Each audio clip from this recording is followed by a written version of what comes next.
যদি তোমরা এতই যদি ভালো হবা তাহলে তোমাদের বিরুদ্ধে রক কাটার দোষ আসে কেন? বাংলাদেশ ইসলামী ছাত্র শিবিরের এক যুবক, সম্ভবত অ্যাসিস্ট্যান্ট সেক্রেটারি কি সেক্রেটারি জেনারেল, আগের সেক্রেটারি জেনারেল, তিনি বলতেছেন ওরকম একটা সংবাদ আমি শুনলাম শিবিরের রক কাটে। যারা প্রচার করলো তার কাছে বললাম, ভাই শিবির যে রক কাটে তুমি কোথায় শুনেছো? কই এদিক না, ওই খুলনায় শুনেছি। শিবিরের সেক্রেটারি জেনারেল বলতেছে আমি খুলনায় চলে গেলাম। খুলনায় যে বিএল কলেজে দিয়ে আওয়ামী লীগ ছাত্রদল ছাত্রলীগ সবাইকে ডেকে বললাম, ভাই এখানে বলে শিবিরের রক কেটেছে, কোন শিবির কার রক কেটেছে? তখন ওনারা বললেন, না ভাই এ সংবাদটা এখানের না, এ সংবাদটা চট্টগ্রামের। এবার চট্টগ্রামে চলে গেছে ওই শিবির নেতা, যে বলতেছে ভাই শুনলাম আপনাদের এখানে বলে শিবির রক কাটে। কই এ সংবাদ এখানের না, এ সংবাদ রাজশাহীর। এবার রাজশাহী চলে গেছে, যে বলতেছে ভাই এখানে নাকি শিবির রক কেটেছে। কই এ সংবাদ এখানের না, এ সংবাদ হলো ঢাকা বিশ্ববিদ্যালয়ের। এবার ওই ছেলে আবার বিশ্ববিদ্যালয়ে চলে আসছে, আসার পরে বিশ্ববিদ্যালয়ের সবাইকে ডেকে বলতেছে শিবির নাকি রক কাটে। ওরা বলল আমরা সংবাদ জানি না, এ সংবাদ আমাদের কানে আসেনি। তাহলে যাচাই বাছাই করে দেখা গেল সম্পূর্ণটা ভুয়া, অথচ এই সংবাদ আমরা জন্মের পর থেকেই শুনে আসতেছি। কথা বলেন, কথা বলেন। তাহলে ভুয়া সংবাদ চলতেছে, কথা বলেন ঠিক না ঠিক? আমি ওই দিকে না যাই তাহলে আপনি আল্লাহর দলের হয়ে লোক হয়ে গেছেন। আপনাকে কোন দিকে আহ্বান করতে হবে? কোরআনের দিকে আহ্বান করতে হবে। যতদিন পর্যন্ত সৎ কাজের আদেশ আর অসৎ কাজের নিষেধ আপনি না করবেন, ততদিন পর্যন্ত সবার কাছে আপনি ভালো। যেই না অসৎ কাজের নিষেধ করবেন, সেই কিছু লোক আপনাকে ভালো চোখে দেখবে না। আচ্ছা বলুন তো, আওয়ামী লীগের ভাইরা আল্লামা সাঈদীরই ভালোবাসে না বাসে না? অবশ্যই বাসে। বিএনপির ভাইরা আল্লামা সাঈদীকে ভালোবাসে, কিন্তু আল্লামা সাঈদী কোরআনের রাজ কায়েম করার জন্য যে আন্দোলন করে গেছেন, এই আন্দোলনটা অনেকেই ভালোবাসে না। আমি অনেক সাবেক সরকারি কর্মকর্তা কর্মচারীদের মোবাইলে সাঈদীর ওয়াজ বাজাতে শুনেছি। আমি বলেছি যে আপনারা তো সাঈদীর রাজাকারের দোষ দিয়ে জেলখানায় ভরে রেখেছেন, আবার ওয়াজ শুনতেছেন। তখন ওনারা বলতেন সাঈদীর ওয়াজটা ভালো কিন্তু লোকটা খারাপ। সাঈদীর নাকি ওয়াজ ভালো আর লোকটা খারাপ। কয় লোকটা রাজাকার, কিন্তু কথাগুলো যা বলেছে সব কোরআনের কথা। আল্লাহর কসম, যতদূর আমি জেনেছি, যতদূর আমার জানার সুযোগ হয়েছে, লোকটার কথা এবং কাজে 100% মিল ছিল। যদি আল্লামা সাঈদী শুধু টাকার পিছনে ঘুরতেন, গোটা বাংলাদেশের 64টা জেলায় 64টা সোনার বাড়ি তিনি তৈরি করতে পারতেন। তাহলে জান্নাতে যাবার জন্য আপনারা কি তৈরি আছেন? সবাই মিলে বলেন তৈরি আছেন? তাহলে আল্লাহর জান্নাতি দল করতে হবে। জান্নাতি দল করতে গেলে কয়টা জিনিস লাগবে বলেছি না? এই 4টে জিনিস যে দলের ভিতরে আছে, আমরা সেই দলের কর্মী। সেই দলের কর্মী আমরা, বোঝেন তো আমার কথা? বোঝেন তো? সেই দলের কর্মী। আর ওই দলের কর্মী হলে কাজ করতে হবে কয়টা? মানুষকে আহ্বান করতে হবে কোন দিকে? নামাজ পড়া ভালো কাজ, রোজা করা ভালো কাজ, মানুষকে ওই পথে আহ্বান করতে হবে। সৎ কাজের আদেশ করতে হবে, সৎ কাজের নিষেধ করতে হবে। এই কাজগুলো কারা করবে? আল্লাহ রাসূল বলেন সাবাতুন ইউজিল্লুহুমুল্লাহু ফি জিল্লিহি ইয়াউমা লা জিল্লা ইল্লা জিল্লুহু ইমামুন আদিলুন। এই কাজগুলো যারা করবে তারা হলো ন্যায় বিচারক বাদশাহ। ন্যায় বিচারক বাদশাহ ছাড়া এই কাজগুলো কেউ করতে পারবে না। যে কোনো লোকের পক্ষে এই কাজ করা সম্ভব। জোরে বলেন সম্ভব, আরো জোরে বলেন সম্ভব। শেখ হাসিনার সরকারের আমলে অনেক নিয়ম ছিল, আবার এই ইউনূসীর সময় অনেক নিয়ম আইছে। কথা বলেন ঠিক না বেঠিক? ইউনূসীর একটা কথায় যা হবে, আমরা 1000বার ওয়াজ করলেও সে কথা সে কাজ হবে না। এই জন্য ইনসাফপূর্ণ বিচার করতে পারে এমন একটা ন্যায় নীতিবান সরকার আমাদের দরকার আছে না নাই? 52টা বছর আমরা নিজের চোখে দেখেছি দেশের অবস্থা। দেখিনি? যত সরকারি ক্ষমতায় গেছে, কোন সরকার আল্লাহর কোরআন দিয়ে দেশ চালায়নি। আমরা এবার 17 কোটি 18 কোটি মানুষ শপথ দিয়ে রাস্তায় নেমেছি একটা বারের জন্য আমাদের দেশটা যেন কোরআনের দেশ হয়ে যায়। ও ভাই, পারবো না একটা বারের জন্য দেশটারে কোরআনের দেশ বানাতে পারবো না? কারা কারা কোরআনের দেশ হোক রাজি আছেন? একটু হাত তুলে দেখান তো, কারা কারা কোরআনের দেশ হোক।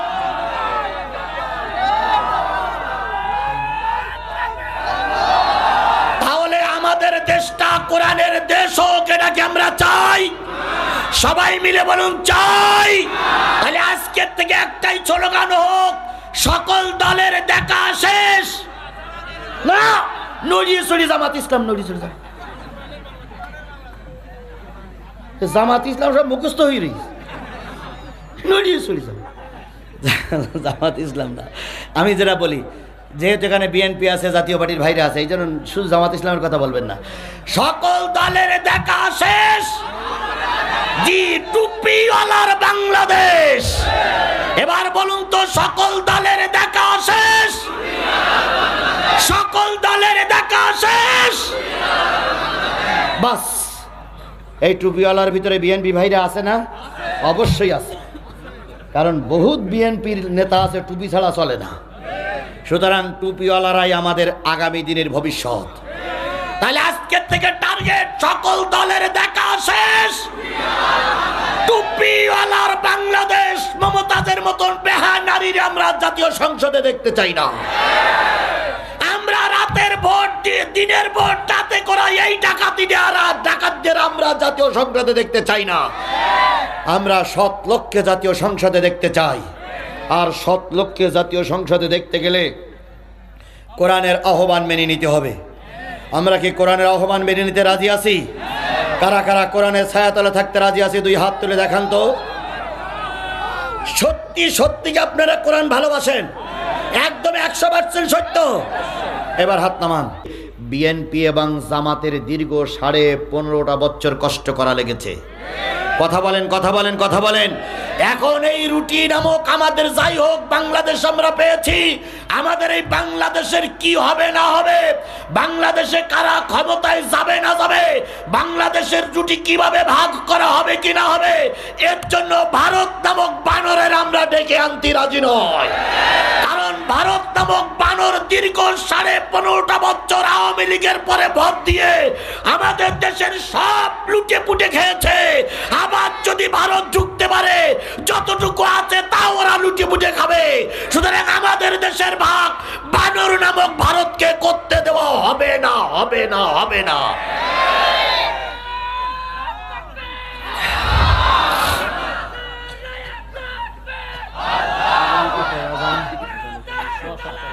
বাস,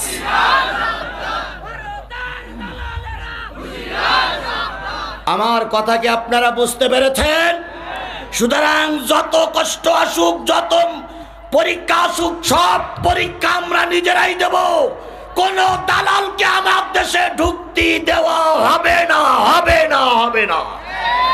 আল্লাহ আমাদের কবুল করুক। আরো জোরে বলেন আমিন। দীর্ঘ 15 বছর পরে, 12 বছর না 13 বছর পরে গতকালকে খালেদা জিয়া সেনাকুঞ্জের অনুষ্ঠানে অংশগ্রহণ করেছে। সুবহানাল্লাহ বল। কত? 12.5 বছর না 13 বছর পরে বোধহয় খালেদা জিয়া সেনাকুঞ্জের সেনার অনুষ্ঠানে অংশগ্রহণ করেছে। ওই অনুষ্ঠানে বাংলাদেশ জামাত ইসলামের আমিরে জামাতকে আমন্ত্রণ জানানো হয়েছে। ওই অনুষ্ঠানে হেফাজতের আমিরকে আমন্ত্রণ জানানো হয়েছে। ওই অনুষ্ঠানে শুনলাম মামুনুল হকও ছিলেন। ওই অনুষ্ঠানে চরমনার পীর সাহেবের একটা অংশ ছিল। সুতরাং বাংলাদেশ এখন সবাই মিলে একটা পরিবেশ তৈরি হয়েছে। আল্লাহ এই পরিবেশটা যেন আমাদের দেখে মৃত্যুবরণ করার তৌফিক দান করেন। তাহলে বলতেছিলাম, তোমাদের ভিতর থেকে একটা উম্মত থাকবে। সেই উম্মত হতে গেলে কয়টা জিনিস লাগবে? 4টা জিনিস হয়ে গেলে এবার আমি উম্মত হয়ে গেলাম, নবীর দলের লোক হয়ে গেলাম। বলুন তো, দলের লোক হলে আমার কিছু কাজের প্রয়োজন আছে না নাই? শুধু মসজিদে পড়ে থাকলে কি আমার সব হক আদায় হয়ে যাবে? স্কুলে ভর্তি হলে কিছু বই পুস্তকের দরকার আছে না নাই? দলে ভর্তি হওয়ার পরে কিছু কাজের প্রয়োজন আছে না নাই? এখন আপনি জান্নাতে একটা দলে ঢুকলেন কয়টা জিনিসের মাধ্যমে?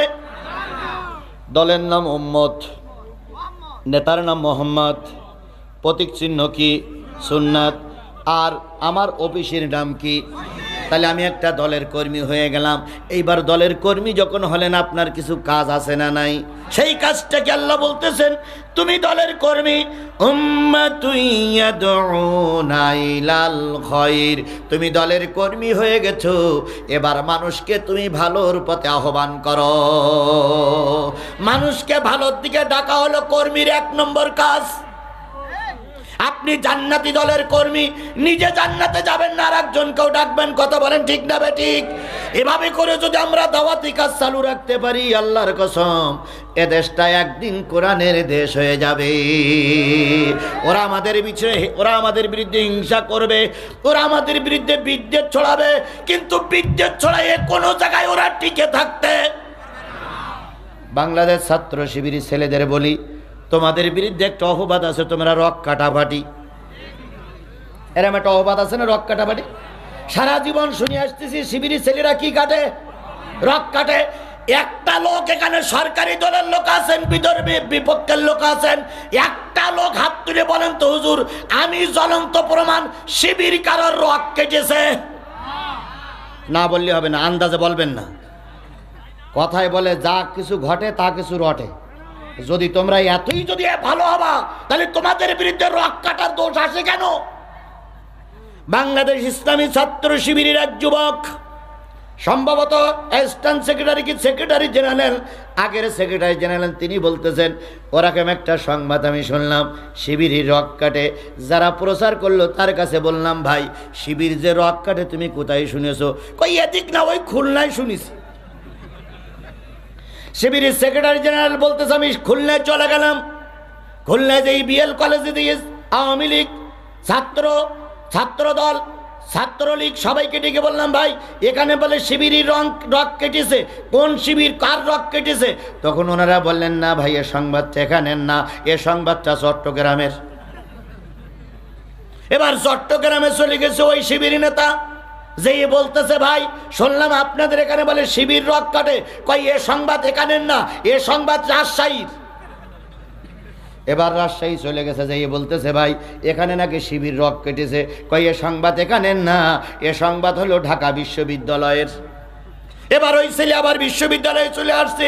আসার পরে বিশ্ববিদ্যালয়ের সবাইকে ডেকে বলতেছে শিবির নাকি রক কাটে। ওরা বলল আমরা সংবাদ জানি না, এ সংবাদ আমাদের কানে আসেনি।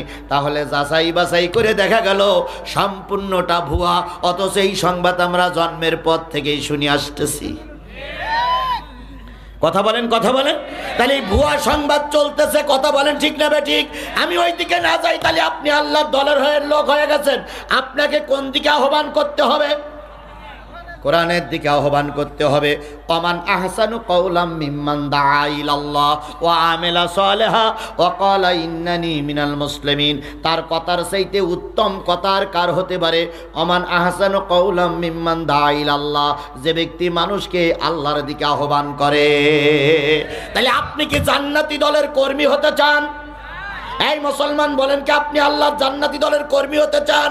তাহলে কর্মী যদি হতে চান, আপনি নামাজি, আজকের থেকে এই ময়দান থেকে শপথ নিতে হবে এই দলের কর্মী থাকতে গেলে শুধু নিজে নামাজি হলে হবে না, আর একজনকে নামাজি বানানো লাগবে। তা না হলে এ দলের কর্মী থাকা, এ দলের কর্মী থাকতে গেলে আর একজনকে নামাজি বানাতে হবে। ওয়ালতাকুম মিনকুম উম্মাতুন ইয়াদউনা ইলা, আপনি জান্নাতি দলের লোক, আপনাকে যে দলে আপনি জান্নাতি দল মনে করেছেন ওই দলে মানুষকে আহ্বান করতে হবে। 1 নম্বর কাজ কি বুঝতে পেরেছেন? 2 নম্বর ওয়ায়ামুরুনা বিল মারুফ, সৎ কাজের আদেশ, ওয়ায়ানহাউনা আনিল মুনকার, অসৎ কাজের নিষেধ আপনাকে করতেই হবে।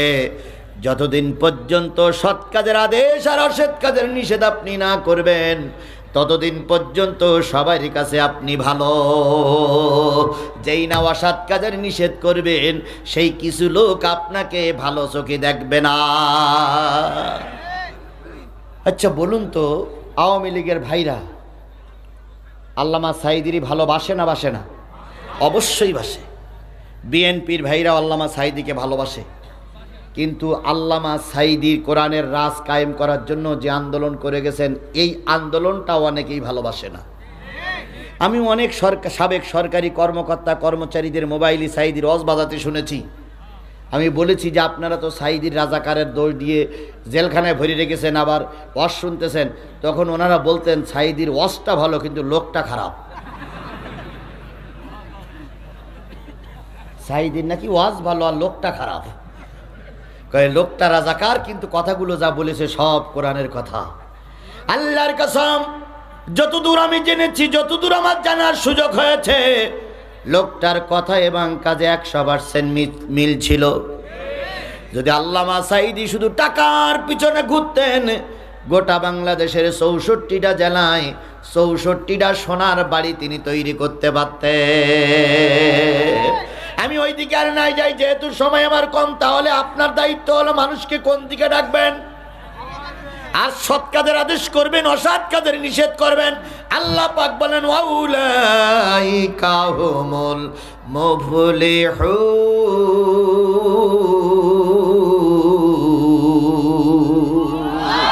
এই সৎ কাজের আদেশ আর অসৎ কাজের নিষেধ যদি তুমি করতে পারো, আমি আল্লাহ বললাম কিয়ামতের দিন তোমরা সবাই পাস। কাউকে দিনের ভোট রাতে করা লাগবে না, কাউকে অটো পাস করা লাগবে না। আমি আল্লাহ বললাম তোমরাই হলে জান্নাতি। তাহলে জান্নাতে যাবার জন্য আপনারা কি তৈরি আছেন? সবাই মিলে বলেন তৈরি আছেন?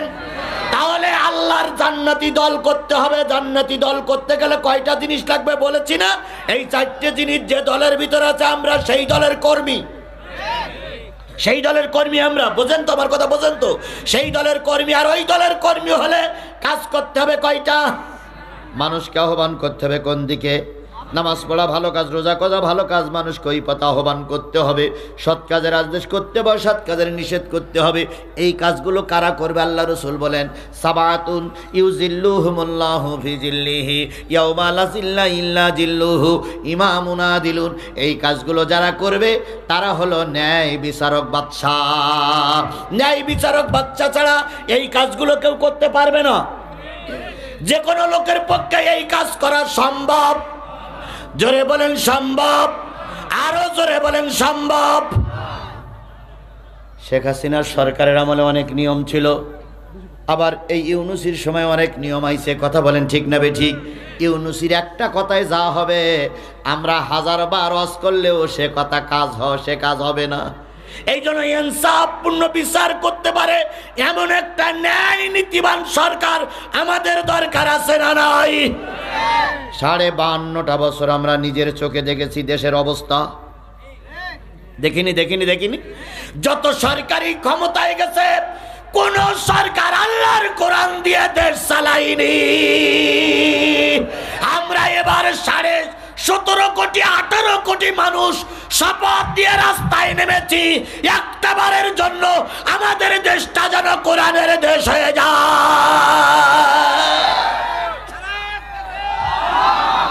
ও ভাই, পারবো না? একটা বারের জন্য দেশটারে কোরআনের দেশ বানাতে পারবো না? কারা কারা কোরআনের দেশ হোক রাজি আছেন? একটু হাত তুলে দেখান তো, কারা কারা কোরআনের দেশ হোক?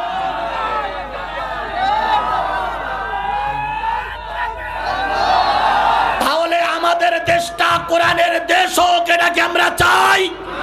সবাই মিলে বলুন চাই। তাহলে আজকের থেকে একটাই স্লোগান হোক, সকল দলের দেখা শেষ। না, নড়িয়ে চড়ি জামাত ইসলাম, নড়িয়ে চড়ি জামাত ইসলাম সব মুখস্থ হয়ে রয়েছে, নড়িয়ে চড়ি জামাত ইসলাম না। আমি যেটা বলি, যেহেতু এখানে বিএনপি আছে, জাতীয় পার্টির ভাইরা আছে, এই জন্য শুধু জামাত ইসলামের কথা বলবেন না। সকল দলের দেখা শেষ। জি, টুপিওয়ালার বাংলাদেশ। এবার বলুন তো, সকল দলের দেখা শেষ। সকল দলের দেখা শেষ। বাস, এই টুপিওয়ালার ভিতরে বিএনপি ভাইরা আছে না? অবশ্যই আছে, কারণ বহুত বিএনপির নেতা আছে টুপি ছাড়া চলে না। সুতরাং টুপিওয়ালারাই আমাদের আগামী দিনের ভবিষ্যৎ। তাহলে আজকের থেকে টার্গেট, সকল দলের দেখা শেষ।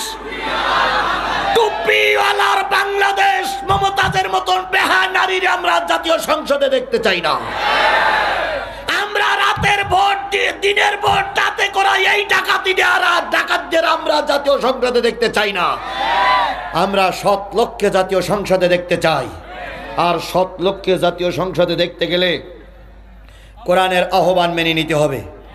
আমরা কি কোরআনের আহ্বান মেনে নিতে রাজি আছি? কারা কারা কোরআনের ছায়াতলে থাকতে রাজি আছি? দুই হাত তুলে দেখান তো। সত্যি সত্যি কি আপনারা কোরআন ভালোবাসেন? একদম 100% সত্য। এবার হাত নামান। যদি সত্যি আল্লাহর কোরআনের ভালোবেসে থাকেন তাহলে এবার সবাই পকেটে হাত দিয়ে 50 টাকা বের করবেন। যদি টাকা না বের করেন তাহলে বুঝতে হবে আপনারা। তাহলে ন্যায়পরায়ণ বাদশা আমাদের দরকার আছে না নাই? আর একটু জোরে বলেন, ন্যায়পরায়ণ বাদশা আমাদের দরকার আছে কিনা? বলুন তো, ন্যায়পরায়ণ বাদশাকে আসমান থেকে নাজিল হবে, ন্যায়পরায়ণ বাদশাকে জমিন থেকে ফুটে উঠবে। আমাদের ভিতর থেকে ন্যায়পরায়ণ লোকগুলো বেছে নিতে হবে। কথা বলেন ঠিক না ঠিক? এই ন্যায়পরায়ণ বাদশা 1 নম্বর। 2 নম্বর, ওই যুবক এই কাজগুলো করতে পারবে যেই যুবক যৌবনে ইবাদত করে। সুতরাং যুবকদের কাছে আমার অনুরোধ, দয়া করে যৌবনে ইবাদত করে আল্লাহ বরকত দিবে। অমুসলিম ভাইদের জন্য আমার নসিহত, যদি আল্লাহর কোরআনের শাসন কায়েম হয় মুসলমানদের চাইতে আপনারা বেশি শান্তিতে থাকবেন। কারণ ডলি বকুলের শাশুড়ি ডলি 5000 টাকা, মারহাবা, এখনই দেওয়া হবে ইনশাল্লাহ। আমরা যারা যুবক যৌবনে ইবাদত করব, হিন্দু ভাইদের জন্য নসিহত, আপনারা কোরআনের পক্ষে থাকবেন, শান্তি আপনারাই পাবেন। আল্লাহর কসম, দেশ স্বাধীনের পরের থেকে যত অমুসলিম নির্যাতিত হয়েছে, আমি বুকে হাত দিয়ে বলতে পারি কোন আলেম, কোন টুপিওয়ালা আপনাদের উপরে নির্যাতন করেনি। যত নির্যাতন হয়েছে এই রামপন্থী, এই বামপন্থী দলের লোকেরা। বিশেষ করে বিগত 15.5 বছর এই হিন্দুদের পরে বেশি নির্যাতন হয়েছে। গত বছর দুর্গা পূজার সময় হিন্দু দেবতার মাথা আলাদা হয়ে গেছিল, এবছর গেছে? গত বছর হিন্দুদের দেবতার পরে কোরআন শরীফ রেখে দেশটারে অশান্তির সৃষ্টি করা হয়েছিল, এবছর কে তাই হয়েছে? দয়া করে কোরআনপন্থীদের সাপোর্ট থাকুন, আল্লাহ বরকত দিবে। বেঁচে থাকলে আবারও কথা হবে, না বেঁচে থাকলে আবারও কিয়ামতের দিন দেখা হবে ইনশাল্লাহ। হেলকুন্ডার মাটিতে যাওয়ার দাওয়াত করে আহ্বান জানিয়ে আজকে শেষ করছি। আল্লাহুম্মা আমিন। রব্বানা যালামনা আনফুসানা ওয়া ইল্লাম তাগফির লানা ওয়া তারহামনা লানাকুনান্না মিনাল খাসিরিন। রব্বানা ইন্নানা আমান্না ফাগফির লানা যুনুবানা ওয়া কিনা আযাবান নার। রব্বিরহামহুমা কামা রব্বায়ানি সগীরা। রব্বুল আলামিন, প্রচণ্ড কর্মব্যস্ততা, মাঠে ধান আলু গাড়ার সময় আল্লাহ তারপরে সকল কর্ম পিছনে ফেলাই রেখে হাজার হাজার মুসলমান